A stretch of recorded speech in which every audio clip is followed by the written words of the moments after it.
Hi guys, welcome to my live stream. It's exciting to have you guys here. Sorry I gave you guys such short notice. I've been playing around with this streaming software the last several days, and I'm just really excited to give it a first try. So if something explodes that I completely expect it to, it's a brand new computer. It's like here in this photo studio that my wife has. So if something goes, if everything goes right, I'm gonna be surprised. First of all, I'd like to say I'm excited to talk about aviation. I know that with the COVID-19 situation that people just aren't getting to the airport. They aren't conversing with people as often as they do. And as pilots, we just love to have community. We love to talk about things. We love to interact with others. What I'd also like to do, hey, we have people using chat. That's great. I'd love you guys to use the chat, have this be an interactive session. I gave a Google form as part of the description below, and so you can read the scenario that we're going to cover next. And feel free to submit text that you want to share as feedback as well. Let's see, what else do I want to say? While we're waiting for more people to join, what I'm going to do is I'm just going to kind of explain what I've been up to the last couple of years. I haven't posted a video in a long time, and I appreciate all the love, all the support, good comments, and the like buttons that you guys have been clicking and the subscribe buttons. I really appreciate all that. It was the beginning of September of last year, and I decided I need my flight review by the end of the month, and it was like September 6th or something, I remember. And I'm like, I could get this done either by just going to see my instructor, and at the time I was instrument rated. And I decided, hey, I can just pack everything of the commercial certificate all into 20 days, and I can do this. I can really do it. I have a feeling that I can do it. And so I went and got my commercial license. I took it on the very last day of the month. If I would have waited until the next day, it would have not been legal to even take the exam. Then after that, I just had these lingering thoughts of, wow, there's nothing between me, there's no certifications or anything between me and becoming a CFI. And I just realized that since I love teaching, I love aviation, I love sharing safety videos, as you guys have seen from my channel, that it would be a great opportunity to become a CFI. I think being a CFII has always been like a life dream of mine. In a way, we kind of, I don't know, we look at these instructors, we look up to them, and I didn't feel worthy to join their ranks, to be honest with you, but I just love teaching people how to fly through clouds. Like that, I just get such a thrill out of that. And so it's awesome to be part of a great group of aviators, a lot of friends of mine that I talk to now about instructing all the time, other instructors. So I got my CFI December 2nd and my CFII January 2nd. So in less than 100 days, I went from just being merely instrument rated to being a CFII. And I've seen other people get inspired, suddenly realize, hey, they love teaching, hey, they love aviation, they love flying IFR, and they go and they get inspired and they go get their instrument rating. So I love sharing stories. I love sharing safety stories with you guys. And with no further ado, let's go over the scenario that I posted. There's nothing like a good dose of get there-itis when we think of, if we get that phone call that says, hey, there are these supplies, we need them to go from this hospital to this hospital. Can you use your airplane and can you help us out? I can't think of a stronger case of get there-itis than doing something like that. So that's what inspired me writing this, this scenario. So the scenario goes something like this, and this is also in the description below, and you can vote on your answer of what to do, and we're going to have a discussion on what to do as well. So as part of a COVID-19 relief effort under Part 91 rules, you've been asked to pick up some medical supplies from La Crosse and deliver it to Chicago Executive, which is just north of O'Hare in a Cessna 182. And I like to frame this as this: assume the pilot is instrument rated, it is very proficient, very current and very proficient, and able to execute approaches down to minimums. So when doing the pre-flight, you notice that there's low IFR in the area. You're like, hey, no problem, I got this. I can, low IFR is my thing. But there's also, what worries the pilot the most is that there's a slow moving set of embedded thunderstorms. Embedded thunderstorms are your worst enemy during summer months because you basically can't see what's coming. You can't tell when you're about to get hit with a punch of them. So those are something to be very concerned about. And so they're traveling eastbound, and they're forecasted to arrive at your destination about an hour after you get there. But good news is that it'll only take 10 minutes to load and unload your supplies. Or to load them and then take off. It's not going to take very long. So you decide, hey, I'm going to do this. I'm going to jump in my airplane. I'm going to figure things out in the air. It looks mostly like everything checks out. And so you don't want to take any delays, because hours could mean actual lives lost. A little bit of a contrived example, because we're not air ambulances Part 91, but it's kind of an interesting scenario because the world has changed so much. You could actually imagine this happening. It's not as contrived as you might think. So you also notice in the NOTAMs that the La Crosse Tower, out of abundance of caution, has closed indefinitely because the airlines aren't flying out of there anymore, and COVID-19 is proliferating everywhere. The winds are out of the south, so you expect you're going to get ILS 1-8. So let me just take a break to look at kind of the route here. Chicago Executive on the lower right, up to the upper left, La Crosse. And so as we zoom in here, I'll take a little picture of La Crosse, the airport diagram. I've flown by this airport so many times. It's a really cool airport. It's in a little valley. It's kind of on this little river. It looks like it's a platform that's floating in the river. It's really cool. Let's take a look at the ILS 1-8 approach. Let me zoom in so you guys can see it a little bit better. So as you can tell, it's in this, it looks like it's on a platform in the middle of a river.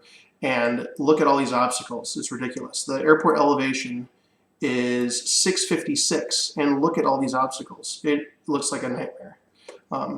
But amazingly, there's still an ILS approach that has 200-foot minimums and half-mile visibility. And looks like the missed approach is you take a right turn and go to Nodine. All right, so that's basically, or Nodine. I've heard it pronounced both ways. I don't know which one it is. Anyways, so this is kind of a bird's eye view of what we're looking at as we are flying towards La Crosse. All right, so we notice that the tower's closed. You expect vectors from Minneapolis Center to give you ILS 1-8 approach, and you're 20 minutes out, and you see both via your onboard weather and with ADS-B weather that the line of thunderstorms is right where the forecast said it would be. It's 20 miles west of La Crosse, and it's moving. The line is moving slowly. It's only moving at 15 miles per hour. It's not like a squall line where it's going at 35 or 40 miles an hour. And so it gives you about an hour and 20 minutes until you gotta get out of that airport. And you think, oh, I got this. If I hit this approach, this will be fine. But what you're noticing as you listen to the ASOS, it's not the ATIS because the tower's closed. The ASOS is reporting 300 overcast, visibility 1/4 in fog. And so that is, makes your heart sink, like, oh shoot, I might not be able to make it. So you're thinking about, what you're staying ahead of the airplane, sitting ahead of your approach. You're thinking you might have to fly in this approach. So the minima are 200-foot ceilings and a half-mile visibility. But you're proficient. Let's see. When you move the plate, you overwhelm the connection and lose audio. Move the plate? Okay. Thanks for that feedback. I'm going to definitely I'm going to look back at this video and see how YouTube handles it. I have a pretty good connection, and this is like a really fast computer. So yeah, it could be your internet connection. I'm not sure. But if it looks like it's something that I'm doing, then yeah. Another thing I can look into in these videos is I can look to send it at a lower broadcast rate, lower bit rate, because that might help you guys out as well. I assume that YouTube would downscale the bit rate just to help you guys out to get it. All right, yeah. Some people are saying, hey, let's try and expect to divert. And so one of the options we have here is what can you do? Notice I didn't put what should you do because what I like to focus on first. My order of thinking is understand the regulations, understand what you are allowed and not allowed to do, and then move forward with maybe how can we incorporate ADM, aeronautical decision making, to minimize to mitigate your risks and to have good judgment and proper risk management. So what can you do? So the options are: A, we're not authorized to fly the approach, we must divert. Oh, and before I keep going with these, before I read these, there is a Google Forms kind of a poll that you can find in the description below this video. You can fill it out, and I'm going to peek at the results in a couple seconds here. So one option is we're not authorized to fly the approach. It's currently, the ASOS is reporting it below minimums. We cannot attempt the approach. That's option A. Option B, we can attempt it, but if the ASOS is reporting less than minimums, by the time we're on the final approach segment, we must go missed. Option C, we can attempt the ILS approach, but if the ASOS is still reporting that quarter-mile visibility right before we reach the minimums, then we have to go missed by rule. Okay, so good to know that you guys are saying this. A lot of you guys are saying the signal is good. Excellent. And then option D is we can attempt the ILS approach down to minimums no matter what the ASOS says, and we're fully prepared to go miss, but at least give it a try. So in other words, what D is saying is even if the ASOS is saying 1/8 or 1/16 mile visibility, that isn't governing whether or not you can attempt a landing.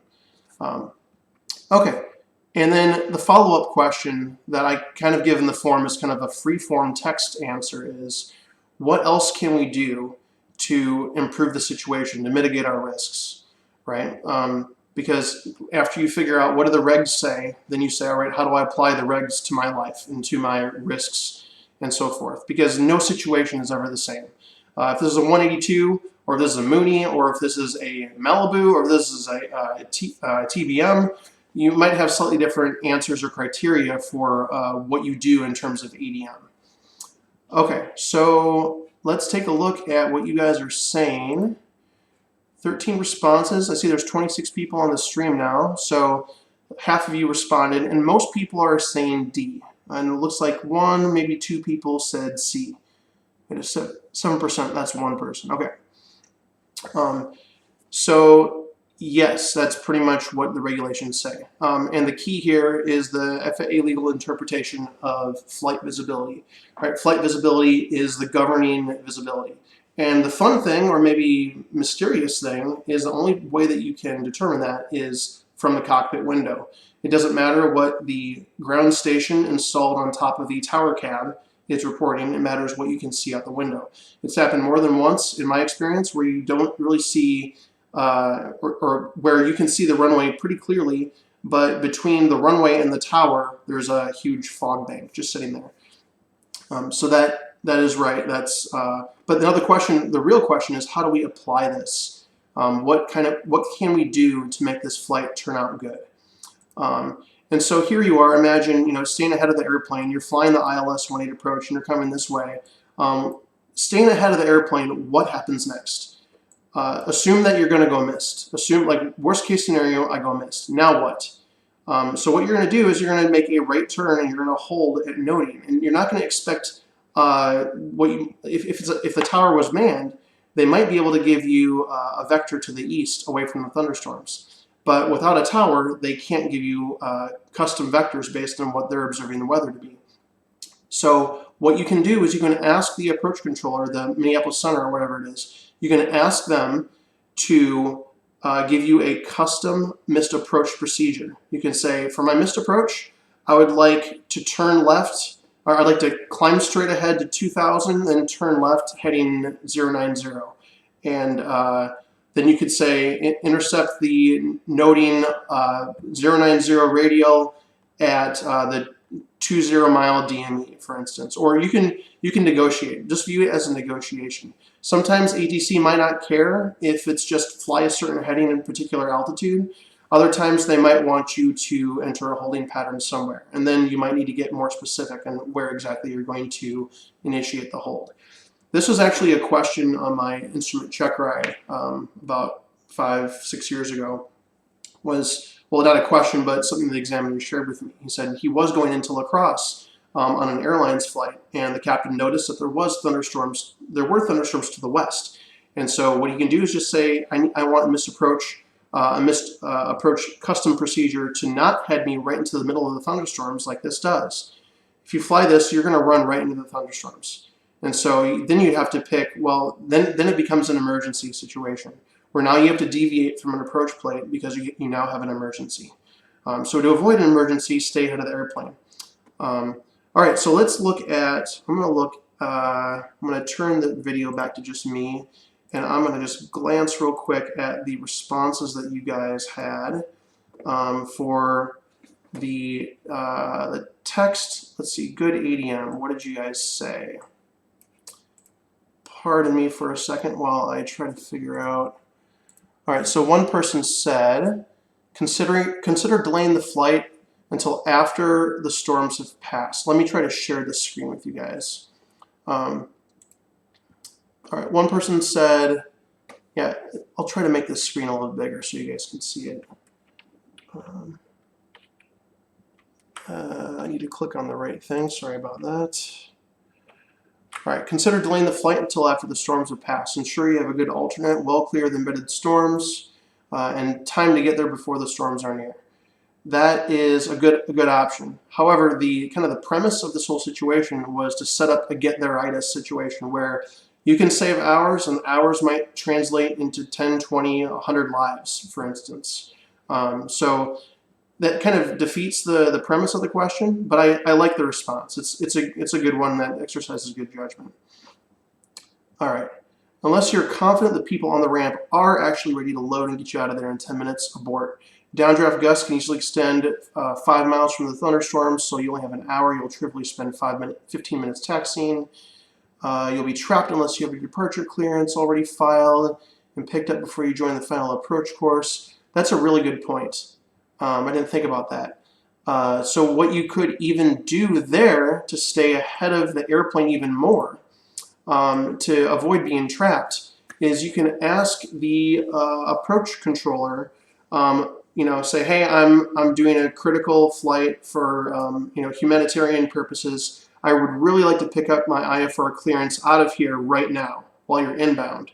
And their void time, you might say, I need a void time. That's great. They usually give you a void time where it's like 15 or 20 minutes out.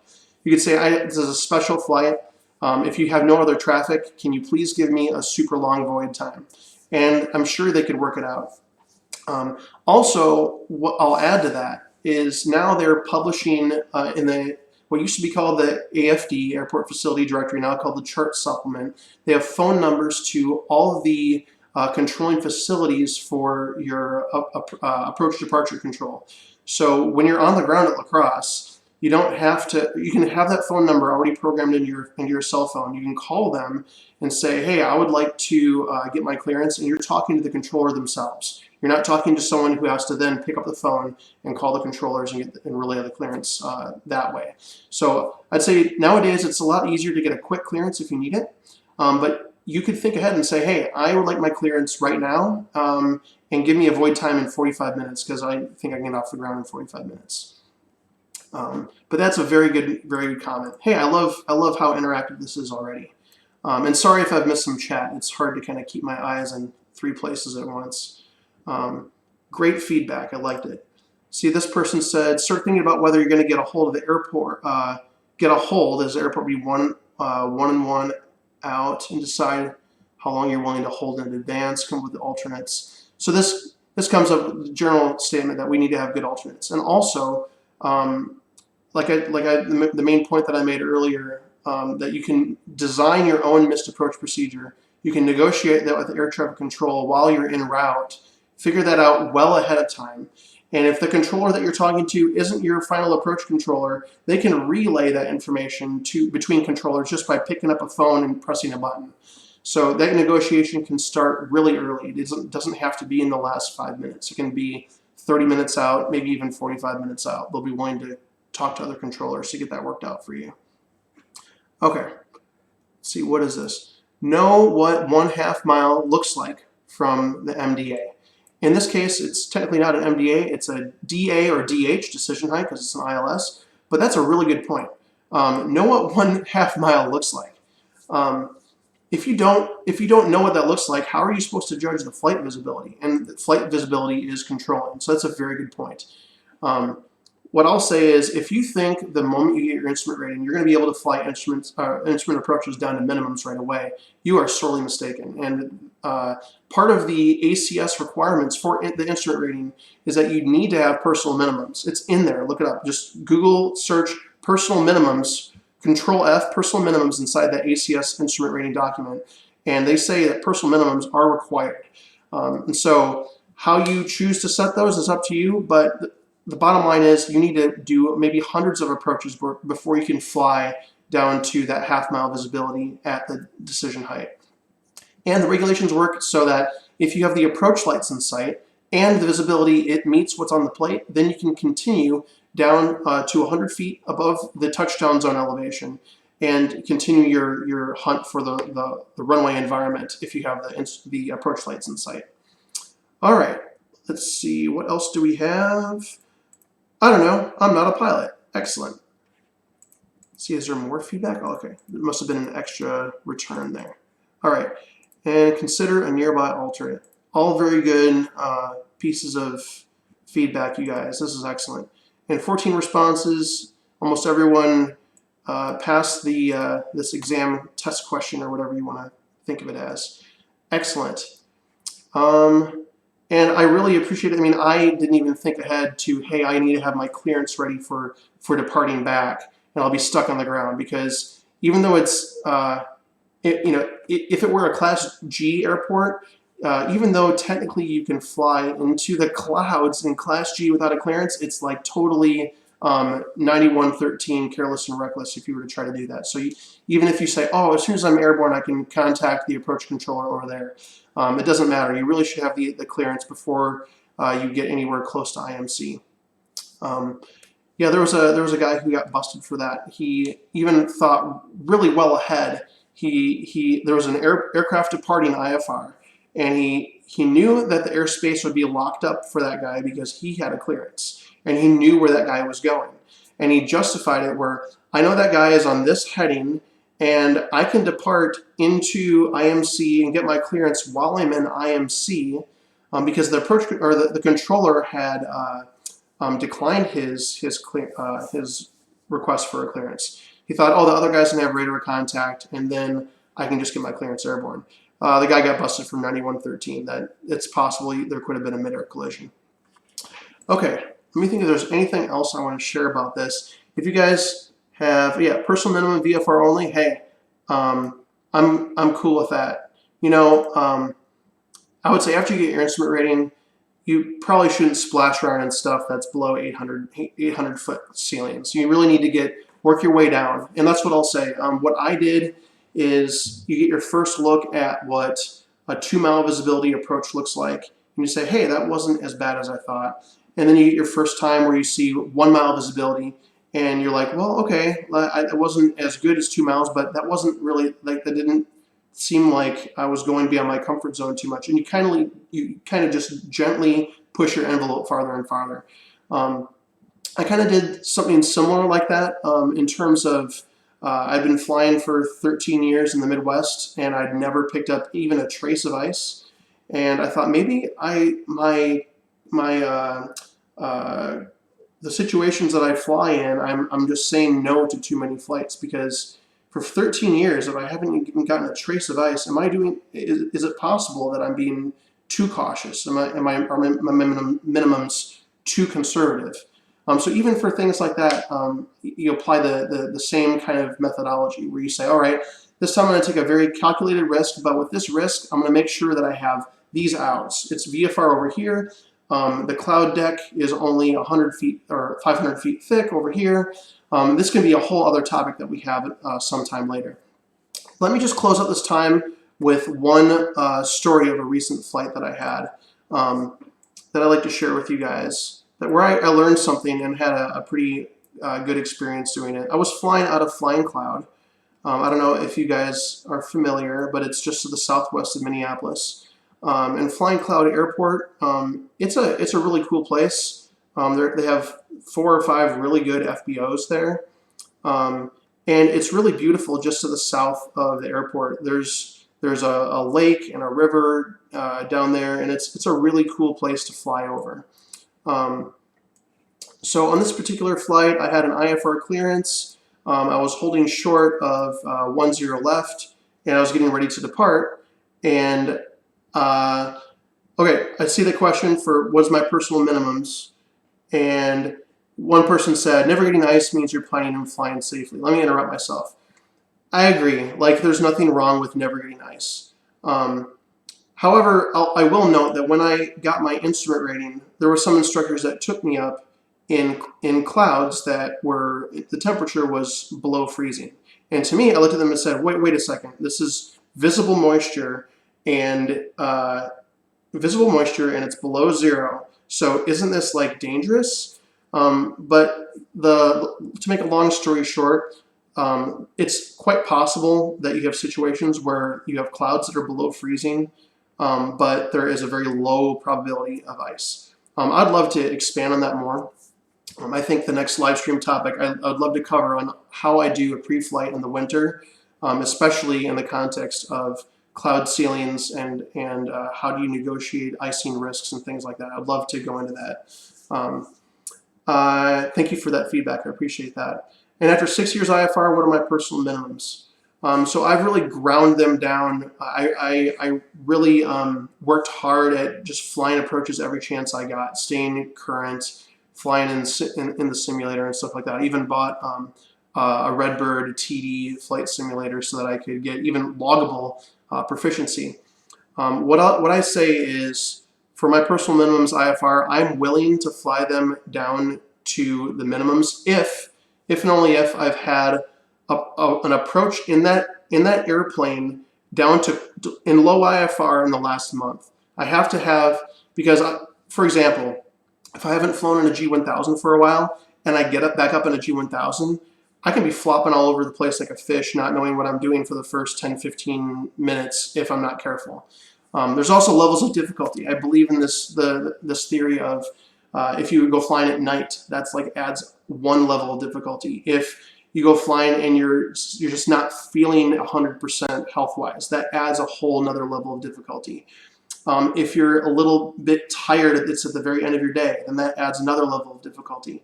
So all these things come into play when you talk about personal minimums. It's a function of many things to me. But in general, if I'm in tip-top shape, if I'm feeling very well rested, if I've done a lot of approaches in the airplane recently, then I myself am comfortable flying down to the approach plate minimums. Actually, my examiner asked for my CFII check ride. My examiner asked me that question, and I told him that, and he said, well, how many approaches do you think it took you to be ready to fly the approaches down to the minimums? And I said, well, I'd say well more than 100. And he said, yeah, well, when he started flying for the airlines, he had to fly, by rule, he had to add 100 feet to all of the approach plate minimums if he didn't have some insane number of hours in the last month. He needed, I'm going to quote the number wrong, but the bottom line is the airlines know what they're doing, and if you a good path to go is if you need help developing personal minimums, talk to someone who flew for the airlines about the rules that they have for establishing good personal minimums. Okay, so let's see. You got time, expand on it now. Okay, so so the problem is, if you're like me and you live in the Midwest, icing is just something that is a concern with almost every flight that you take, unless it's a severe clear VFR flight. And it'll often happen where if you were planning across country and being anywhere for longer than a couple of days, you better be really confident that you know how to read forecasts and get the right information to make a safe flight determination for your return flight. Because often the return flight is the one where it doesn't live up to the forecast, where there's some unforecast icing conditions. And so there's a lot of opportunities in the winter to fly somewhere, get trapped, and be stuck for an extra day. And that's not fun for anybody. And I tried my best to read ahead in the forecast to say, all right, we can't fly because in 3 days it looks like there's a decent chance of icing. So what I decided to do to expand my personal minimums with icing was, actually, you know, I had something open. Let me find it, where I kind of described this in a well-worded sense, and I think it would do good for me to just kind of glance at that just for a quick second. I was describing this. There was a recent flight where I took where some people were like, what were you doing out there? The clouds were less than freezing. Like, are you nuts? And my answer was, no, I'm not nuts, but I take very calculated I'm very calculated with risk taking. I take safety extremely seriously. Safety always comes first. There was no get-there-itis in this recent situation that I had. And so I decided I'm going to write up my personal minimums for icing in winter conditions. So let me share these with you. I'm going to do my best to put it into the window here. And let's go live with this. Okay, so here are my personal minimums for ice and winter conditions. So I say over the first 12 years of my pilot career, I had never encountered any kind of ice, not even tracing. So I'd ask myself, honestly, am I being too cautious? Am I canceling too many flights?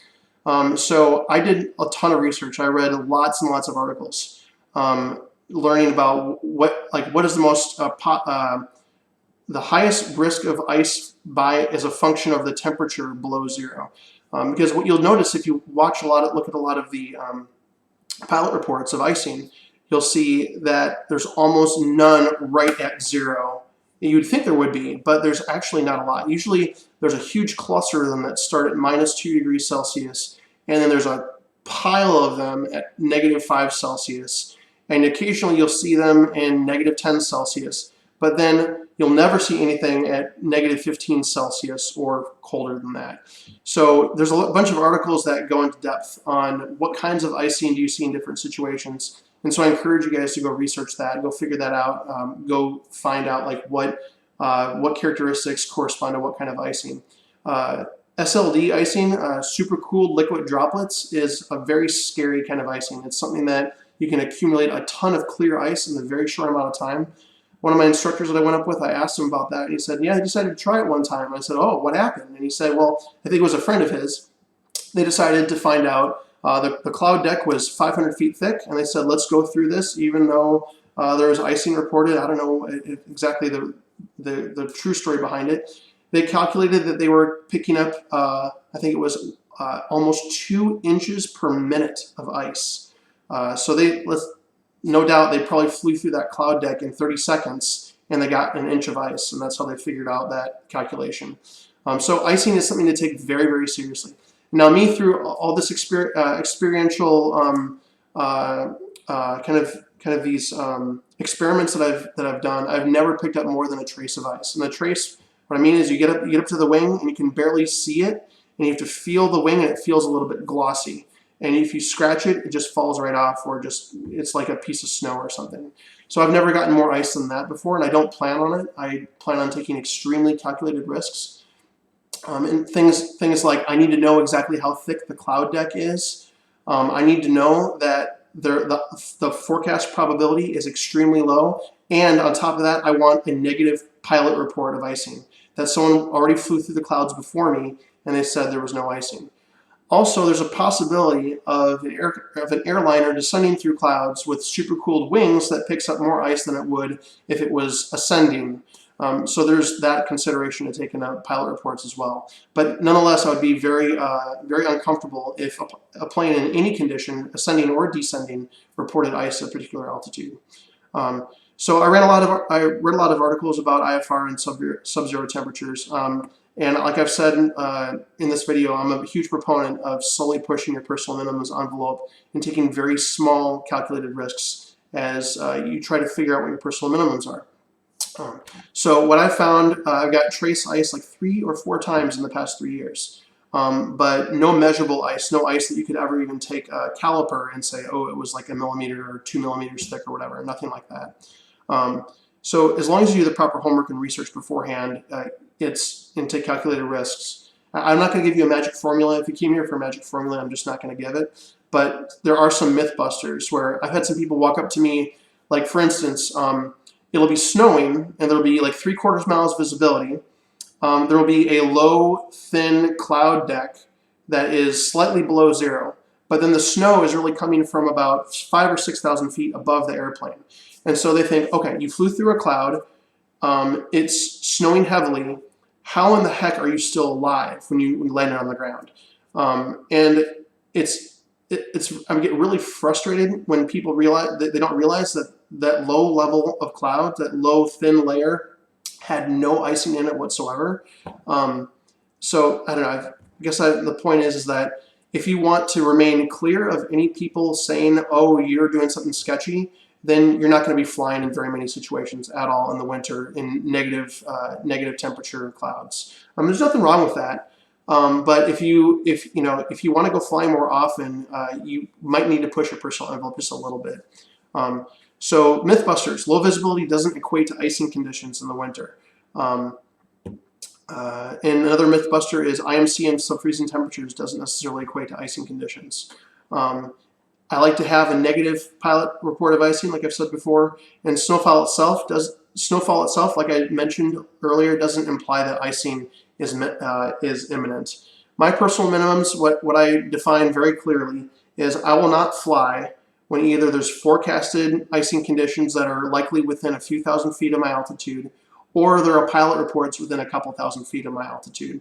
Or I will not fly under VFR if the ceilings are below, I think I said 1,500, so yeah, below 1,500 feet, or the person under any condition if one of my students is violating their personal minimums. So I hope I went into enough detail for you. I could spend like a couple hours doing a live stream on this stuff and kind of breaking stuff down in more detail. I think that's an appropriate amount of detail to go into is this document that I put together. I like to share this document with all my students so they know that we're on the same page. When they look at the forecast and it says 800 broken and 3/4 miles visibility, tempo 3/4 mile visibility, that I'm not necessarily afraid to try to fly through clouds that have below freezing temperatures. But you have to really look. It's almost like you spend 5 times as much time reading forecasts as you do flying. And for some people, that's not fun. They don't want to have stress when they go flying, and so they don't fly. Absolutely agree, nothing wrong with that at all. So if you want stress-free flying, then don't fly through clouds that are below zero, ever. But if you do want to make more flights happen and you want to take very small calculated risks, then that's an option as well. This is not a license to go, hey, try a bunch of dangerous stuff, but it's more like know your outs. For example, there's a scattered layer of clouds where you know the temperature inside the cloud is -1, and you just want to see if you skate up against that cloud, IFR, what's that going to do to my wing? There are some airplanes that I've heard that with laminar wing flows, they don't hold ice very well. That is, their performance severely degrades with the same amount of ice as a traditional wing airflow design has. Okay, you're welcome. Thank you for that feedback. If not icing, what about SLD threats in low vis winter IFR? If not icing, SLD. So yeah, so what can happen is actually one of the times I got trace ice was on a day that I was nowhere near the clouds. And there was no freezing rain anywhere near. That's another thing. I don't mention it in that document, but if there's a forecast of freezing rain within like 100 miles of me, I will not go flying. However, there is a really mean trick that the people that prepare the TAFs are doing. Sometimes when they say light freezing rain, when that's in the TAF, and you look at the air temperature, the air temperature could be above zero, could be warmer than freezing, and you say, how in the world could there be freezing rain? The answer is if the ground is super cooled, then when the water droplets hit the runway, they could freeze on contact. And that's why they put freezing rain. They put freezing rain if there's a chance that ice will accumulate on the runway, not necessarily that your wings will pick it up in the air. And the aviation forecast discussion will often mention these situations. SLD, and I mentioned the acronym earlier. It's supercooled liquid droplets. And this is actually what took down Air France 447, is they flew into a cloud where there was a ton of supercooled liquid droplets. Essentially, it's water that's below the point of freezing, but that the water quality is pure enough to where it doesn't freeze, it doesn't crystallize at zero. It crystallizes when it comes into contact with another object. So it freezes on impact. That's the kind of, in the icing forecast, let me bring up an icing forecast and see if we can find what this looks like. Let me just click on something here. And aviation weather. I'm going to find this. Okay, so what this looks like is it's the red sketched part here. Let me zoom in a little bit for you. So SLD threat is calculated by that, where you have this red sketched area. And you'll see how at the bottom here it says SLD threat, supercooled liquid droplet threat. So this is calculated. And you can click through the altitude. So this, oh, I scrolled past that, sorry. You bring this window down so you can see it, the altitude at the top. So it says 1,000. When you go up to 3,000, you can see up here in Canada or in the parts of Upper Peninsula of Michigan that there's a very high probability of supercooled liquid droplets at 3,000 feet. You can see that kind of moving eastbound as I go up higher and higher. You can also see, it looks like there's a front that's moving through the Michigan area. And then as you can fast forward into the future to see it's a function of altitude and a function of time. So let's look what's happening tomorrow morning. And if you scroll all the way down to the altitude that says max, it basically says what's the sum of all the threats at all the altitudes. So max is a very good picture of no matter what altitude I'm at, what's the greatest probability of icing. So hey, thank you guys so much for the live questions. I appreciated so much your willingness to be interactive with this, and I hope you guys got something out of it. If you guys liked either this live stream today with me right now, or you're watching a recording of this later, please click the like button, the subscribe button. You can go to Patreon/Cardosa if you want to join the club and show support for my channel. I appreciate that. And without any, are there any other comments you guys have before we say goodbye? And it usually takes about 5 seconds for them to come through, so I'll let them come through. I appreciate all of you guys tuning in. That was from Nick. You need to do more live. Thank you so much. I'm glad you guys liked it. I've always had this knack for live video production. In various capacities, I've been a live video director before, and it's just so much fun. So I'm glad you guys got a lot out of this. I would almost like to do this weekly now that this COVID-19 stuff is like shutting down so much like aviation passion inside of so many of us. So if you want to submit some extra feedback, go back to that form in the discussion. So yeah, if you want to give some more feedback, go down to the description, fill out that form again, and I don't really care what entry you click, if it's A, B, C, or D, but in the box below where it says, give me some more, how do you apply good ADM, you can just give me feedback for this video or feedback for things that you'd like to see next in upcoming live streams and so forth. Surprised by all the threats along the Gulf Coast. Yeah. So yeah, it's surprising. Well, this is max, right? So this means that at all altitudes. So if you, for instance, if you scroll up at 3,000, there's nothing. At 5,000, there's nothing. The threats start at around 11,000, and at 15,000, that's where most of the threats are, right? And you can see that, you know, between 15,000 and flight level 230, that's where most of the threat is. Okay, if you want to know what ADM is, again, it's aeronautical decision making. That's just an acronym that gets tossed around aviation a lot. Sorry for not defining it. I'll work better to define my acronyms a little bit before I use them too heavily. Appreciate all of your guys' support. Like I said, give me some feedback through that Google Forms below. Just repurpose that last question to give me feedback. Just say, hey, Mike, I enjoyed this. Here's the part I liked. Here's the part where I disagreed with you. Here's what we should do next. And I look forward to seeing you guys the next time. Hopefully, I'll give you guys some more notice. I think if I just create a live event that it might like float up to your streams naturally, especially if you're subscribed. Otherwise, if you join, I'm not sure how the community stuff works on YouTube because I haven't used it so much, but if you join on Patreon, for sure you'll hear from me, and I'll keep you guys in touch with all of the videos that I plan on doing. It was exciting to share that. Oh, I almost shared that story. Oh my gosh, I realized I forgot to share the rest of that story.